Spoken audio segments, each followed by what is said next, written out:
ને આજ્ઞા કરી, સૌ ધરાઈને શેરડી ખાઓ. સૌએ ખાધી. મહારાજ પણ થોડાક માદળિયા જીમા.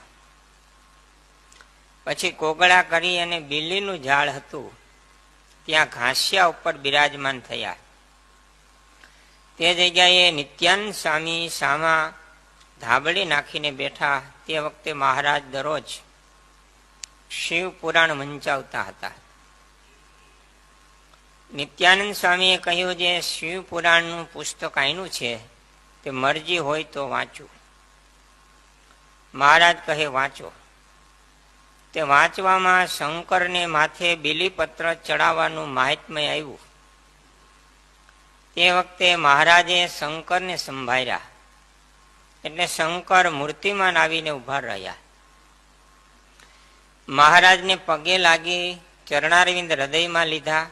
પછી શંકરને મહારાજ કહે, તમને બીલીપત્ર ચડાવવાનું મહાત્મ્ય આ પુરાણમાં બહુ આવ્યું છે, માટે અમારે તમારી પૂજા કરીને બીલીપત્ર ચડાવવા છે.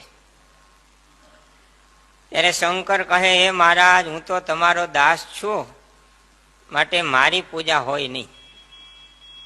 મહારાજ કહે, અમે મનુષ્ય દેહ ધારણ કર્યો છે, તમે અમારા અત્યંત ભક્ત છો અને અમારા સ્વરૂપમાં લીન થઈ જાઓ છો, માટે પૂજા કરવી જોશે. તો પણ શંકરે ના પાડી અને દિલગીર થયા. એટલે મહારાજે સચ્ચિદાનંદ સ્વામીને આજ્ઞા કરી. એટલે સ્વામીએ 1600 ઉપચારે કરી અને શંકરની પૂજા કરી અને બીલીપત્ર ચડાવી પગે લાગવાનું કર્યું. ત્યાં તો શંકરે ધુધકારી કરી સામી 2 હાથની ખાંભીઓ મલની પેઠે બજાવી. તેમજ સચ્ચિદાનંદ સ્વામીએ પણ 2 હાથની ખંભીઓ બજાવી અને ધુધકારા કર્યા.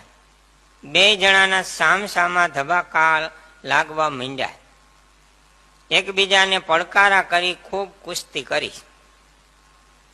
સર્વે માણસો કહે, પરદેશી યોગી સાથે સચ્ચિદાનંદ સ્વામી મલ કુસ્તી કરે છે.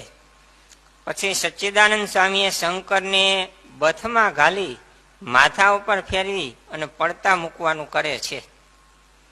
ત્યાં શંકર કહે, જય સચ્ચિદાનંદ, તમે જીત્યા. પછી સચ્ચિદાનંદ સ્વામી હેઠા મેલીને પગે લાગ્યા અને હસ્યા. તે જોઈને મહારાજ પણ ઘણા પ્રસન્ન થયા. શિવજી મોટા દેવ છે, છતાંય મહારાજનો મહિમા કેટલો સમજે છે.